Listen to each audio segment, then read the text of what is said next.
Welcome everyone. So we have some paucity of time, and this is a briefing session. I open this session for all of you to have a direct communication with our respected Commerce Secretary, and I open this forum for you to start with. Sir, first question to Mr. Aswana and then next to the Secretary. Sir, you said the pharma exports stood at 28 billion. $28.29 billion. Could you introduce yourself? Up till and regard to PTA. Pharma exports stood at $28.29 billion up to February. Yes, sir. Now we have only 1 month. Data to come. Yes, in order to complete, in order to achieve the last year's figure, we need to do at least $2 billion. At least. Also to show some growth, the similar growth what we achieved during last year, that is 9%. So we need another $2 billion, $2.5 billion. Is it possible? Can we do that? Can we achieve that figure? I believe the chairman has already answered during the inaugural session. But as you could very quickly, few seconds. I think last year's and in comparison to the last year's figures at this point in time, we have already achieved 5.6 kind of a thing. And of course, with those kind of corrections and all, with the March data and all, I'm sure I think he has already expressed in detail how it will be with the current challenges and all those things.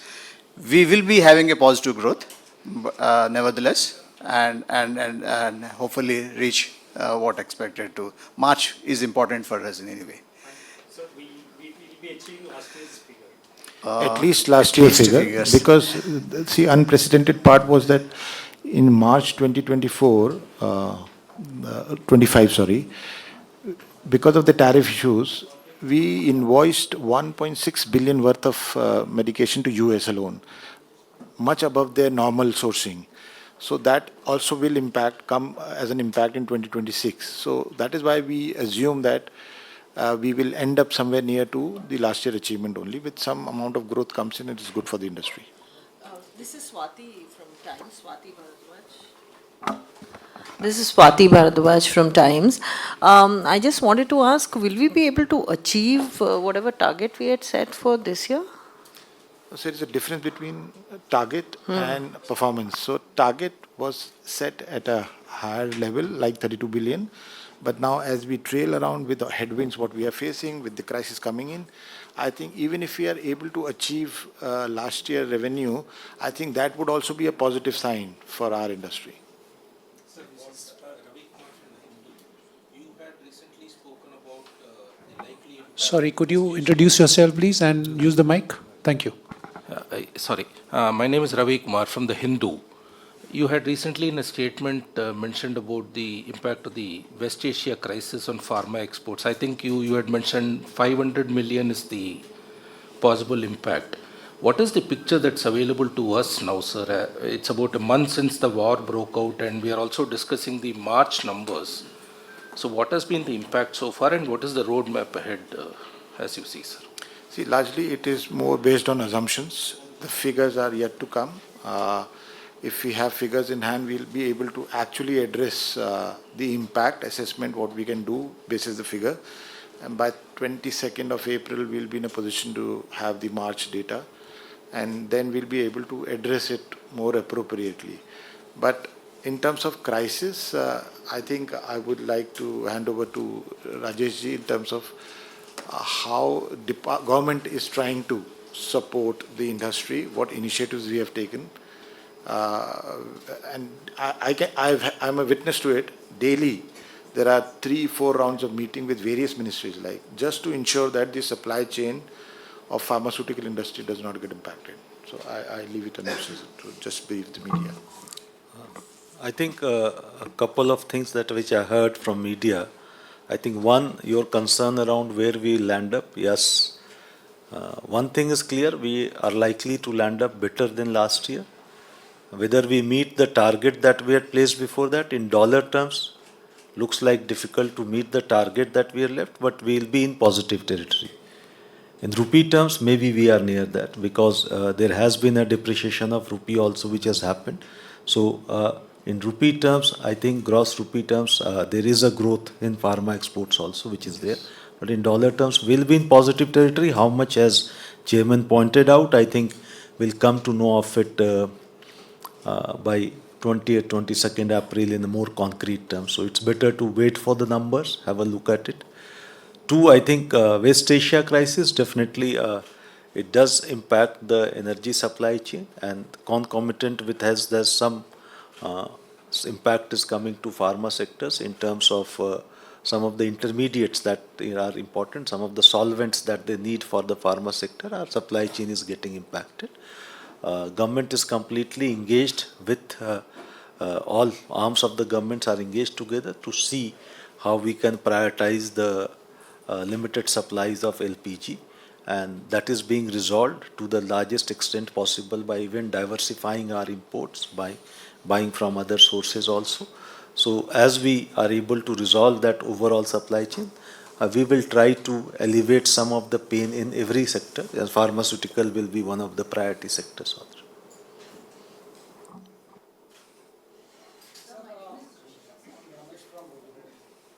Can you switch on the mic? Was there any discussion about the China plus one strategy during the Shivir? Chintan Shivir, I think, is going on right now. They will conclude it by afternoon. There are multiple ways, but I think it's more to focus upon how to make our supply chains resilient, both our export and import supply chains. As a pharma industry, we are also a good importer in terms of many intermediates and bulk drugs, and also we are a big exporter globally. So to be more resilient in current times is the best way to go forward. So I think the industry and the government together will be sitting and trying to figure out what can we do more to make our supply chains more resilient, whether it's an export supply chain, whether it's an import supply chain. I think both these aspects will be discussed in detail. Thank you. Sir, my name is Rishika Sadam. I'm a journalist with Reuters. You've talked about how there's crisis in the solvent and intermediate kind of area, and those companies have been repeatedly talking to the government about this. Given the current situation, how does the next few months look like? There are also reports about could this lead to a potential shortage? Could this lead to a potential supply shortage to pharma companies? Those kind of discussions. But if you could give us a picture on where exactly we are on that. I think actual numbers the industry will be able to touch upon, but my sense is, see, there is a stress in the supply chain. That is something an agreed position. How much is the stress? How much we are getting impacted? Because as we go more longer in this stress, then only this pain is felt. Because initial days are met through inventories and things like that. So, but having said that, from government perspective, we are trying to ease out this supply chain as much as possible. We are completely cognizant of the challenges that the industry is facing, and beyond the whatever LPG supplies the government is able to source in through various diverse sources, we are looking at how best to support the LPG requirement in this sector also, so that some of their requirement in terms of solvents are addressed. So industry and government is working very closely, and I see it may not be able to run the entire supply chain the way it was running in the past, but we will definitely be able to elevate it in a manner that the supplies of essential drugs are not impacted. Sure. Quick follow-up, sir. How about the import of key solvents, say ammonia and all of them, for which we largely rely on the... I think the import diversification is always a good option, and that's why you see government came out with a host of import duties cut 2 days back, and that is a strong signal to the market that wherever we are finding the domestic supply chains getting strained, we should also look at import options to see that temporarily can we meet those gaps through possible imports. Having said that, international trade itself is getting impacted in these areas, but on the margins there are multiple other geographies where these consignments may be available. So that's why we have opened up these options for the industry too. Sir, possible to list out which geographies are those? Wherever you will find natural gas or LPG supplies coming from, those are the supply chains, because Middle East is one of the key source of LPG, but there are other areas also which supply it. So we need to look at those supply chains. Is it possible to quantify the exact hit? Pardon me if there are a lot of people Yeah, here. just So if we wanted can to- restrict Yeah, one question to one person. but people have asked multiple questions. then So let's- just, is it possible to quantify the total impact, like by how much are the, imports of these critical, I think it will be intermediates very down? Yeah.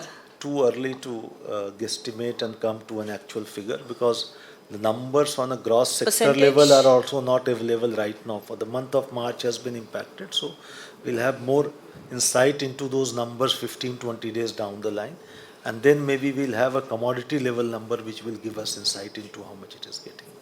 So this comes 100% tariff on the Patented.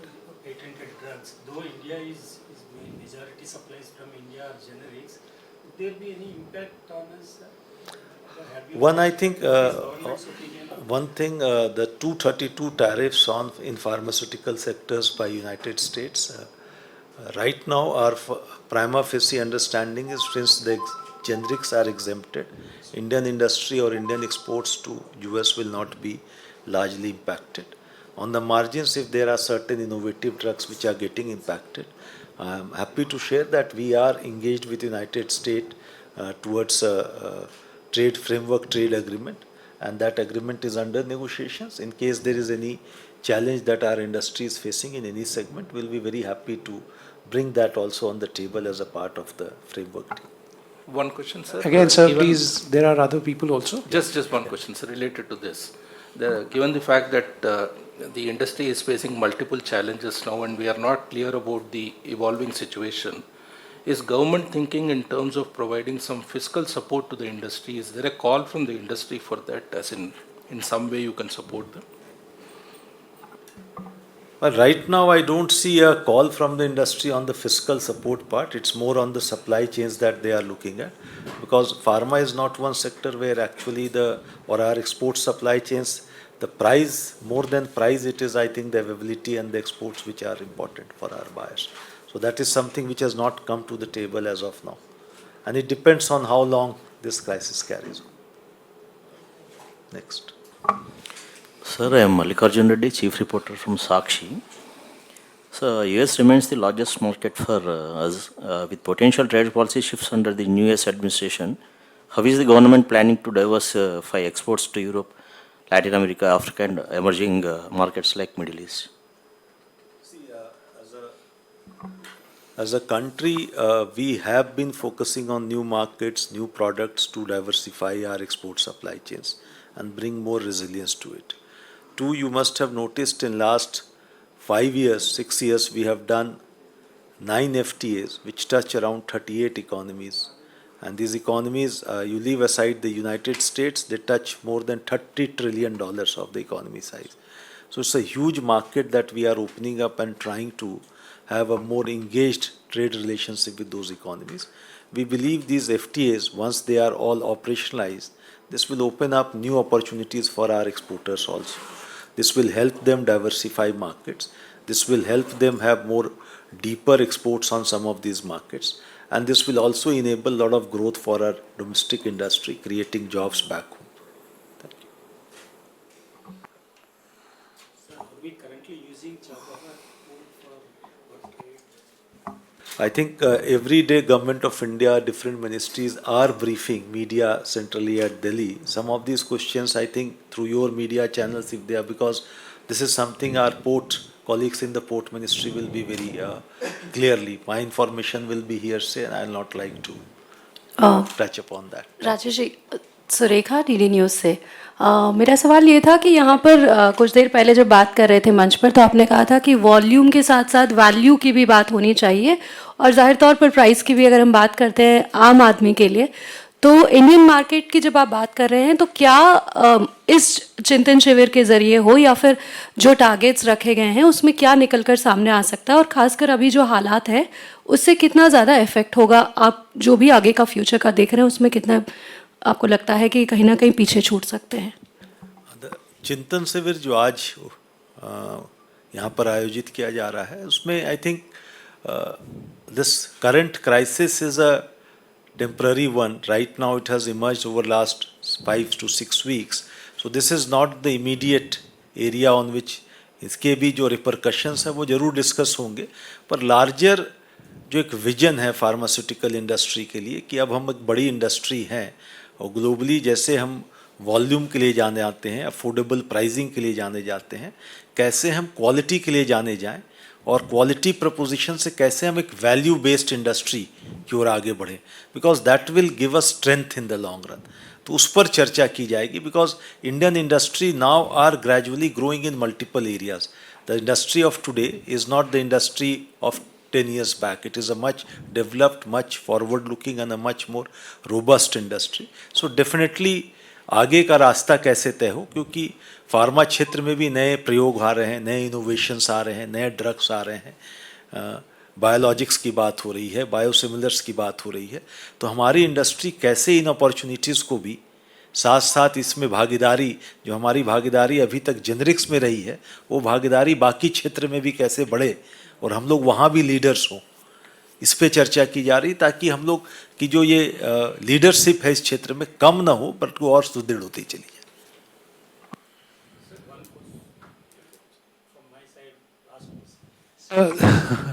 There are many people. Please pardon us to give them an opportunity as well. Anybody wants to ask, Thank they you. can ask. No, everybody's saying they can ask. Go ahead. We need to get an overall. Sir, as a Commerce Secretary, tell us, what is the overall impact of trade in terms of exports and imports vis-a-vis targets for the for FY26? See, targets are kept to nudge the industry, to nudge our ecosystem to move towards a broad ballpark. But all of us understand trade is not a one-way traffic. Trade, exports, or whether it's export or import, it depends on whole lot of things, especially the external environment. I can export only when there is somebody else to buy it, isn't it? So there are a whole lot of externalities which impact the trade, and we are completely cognizant of it. Having said that, we do keep targets to see that we are on the right trajectory, because growth is something which will give energy to our industry. Growth is something which will help them grow and look big and think big. So we keep on towards it. I think my sense is we don't have numbers. We'll, I think, come up with the data for the entire financial year by the 15th of this month. But we have been moving on a positive territory. Our exports in merchandise exports have been growing. Our services exports have been doing well. And we hope to end the year in a positive territory. What those numbers will be, we'll come to know on 15th. Last 1 month, because of the Middle East crisis, there will definitely be an impact on both imports and exports. We'll be able to buy less because energy is a major part of our import basket. So we'll be able to buy less in terms of volumes. But since the prices have gone up, the value will go up. Similarly, we'll be able to export less because Middle East is also an important market. We export around 12 to 13% of our exports goes to Middle East. So that will directly gets impacted. So it will also impact our export. And if it goes on for long, maybe our exports to other parts of the world also gets impacted, because some of the value chains will get impacted. So we are cognizant of it. We are trying to see that the supply chains get minimum impact as far as possible. But we are ready with some numbers going down as far as export and import both is concerned.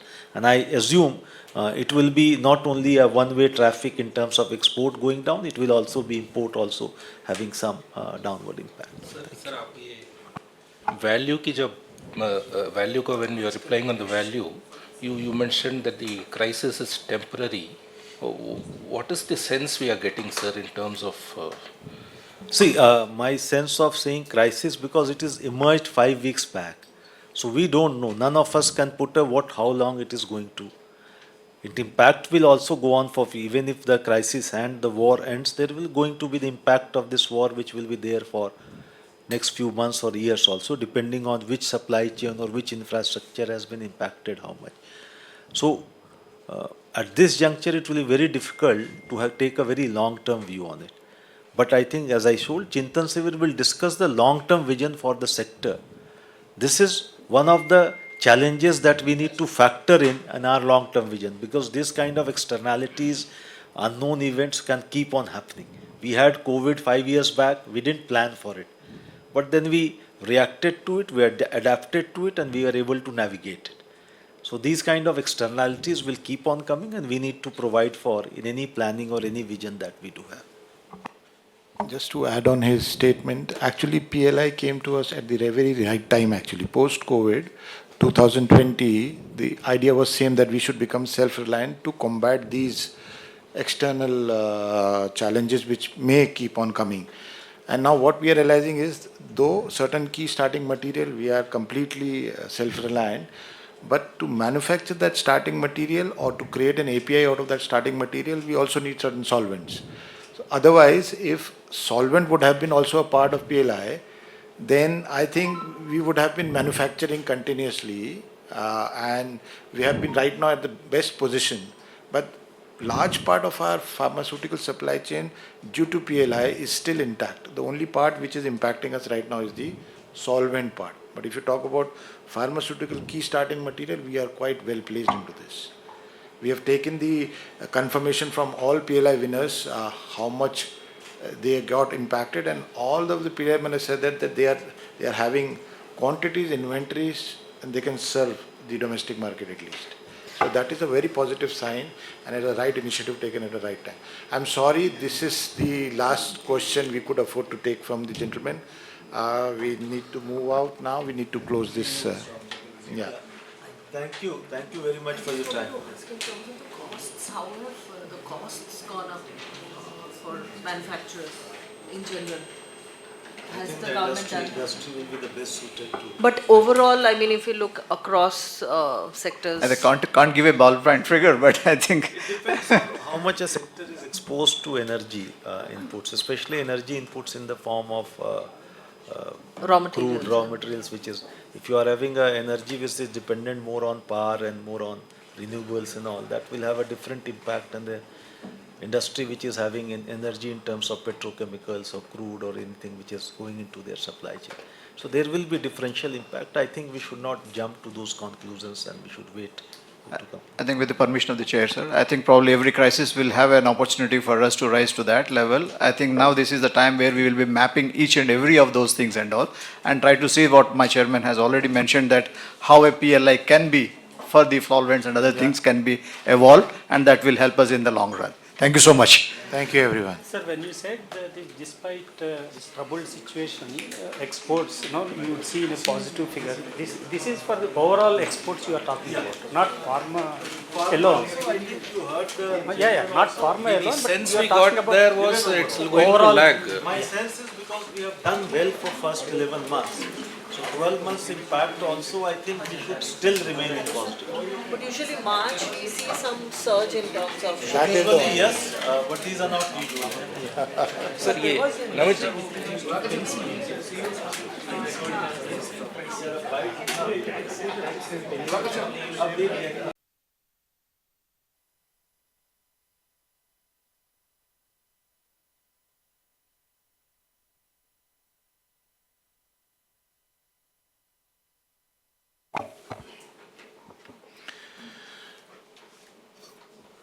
Good afternoon, everyone. Actually, I'm looking at my watch. Actually, we are running late, but then we'll try to wrap it up ASAP. And I welcome you all for the CEO roundtable discussions. There are certain questions already tabled to us, but there were many questions which I see here in the roundtable which were already discussed and addressed by Shri Agarwal ji during our Chintan Shivir inauguration. But what I suggest is that I open the floor and let's avoid the repetition of those questions. In case someone has a specific question which was not covered there, or you feel that there was a miss out on that addressal from our end, then you are free to start with, because I have the set of questions, but I would not like to rattle it out one by one and then I look around. So I open this floor and please feel free to put your points on the table. From this side or this side, I should say? Sorry?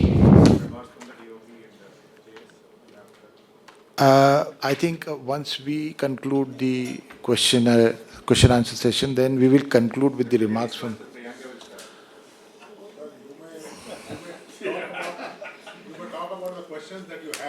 Okay. Okay. So one first question was more touching the inclusion of pharmaceutical sector under expedited clearance to include pharmaceutical sector in the recently introduced expedited 60-day clearance framework for FDI approval. That was the question which was not addressed there also. It is more related to FDI into the API segment wherein we wanted to encourage the investments into India in terms of the API manufacturing through the FDIs and the window clearance what has been requested by the industry should be around 60 days so that we can immediately move into the space of joint development of certain innovative APIs into India. And sir, as rightly asked for, actually we will have to have some window to reach to that innovative space of generating revenue. So right now what we as an industry what we feel is that if we move into CDMO model quickly, so we develop the API and we target the contract development and manufacturing for that own company who has transferred the technology, then we have a certain leverage in terms of the conversion margin. So we enter into that space of CDMO through this particular window, and then we keep on developing our innovative portfolio, because if this run parallelly, we are able to defend our value as well as volume. So that was the idea behind this question. I think this 60-day expedited clearance is largely for the land border countries, I think. Yeah. And that's what we are looking at for getting the API. Right now, I think we have brought in few sectors for this expedited clearance. That's my understanding. Yes. So we'll take note of it. Pharma department can examine it, and if you pharma department recommends it, we have created a mechanism of committee of secretaries wherein we can add on more sectors to it depending on our requirement. If we feel, because the whole idea of reforming this, there's no press here. No. So the whole idea of reforming this LBS land border countries investment, press note 3. You can have camera is not required. It's more, I think, a conversation that we are having. कोई ज़रूरत नहीं है उसकी.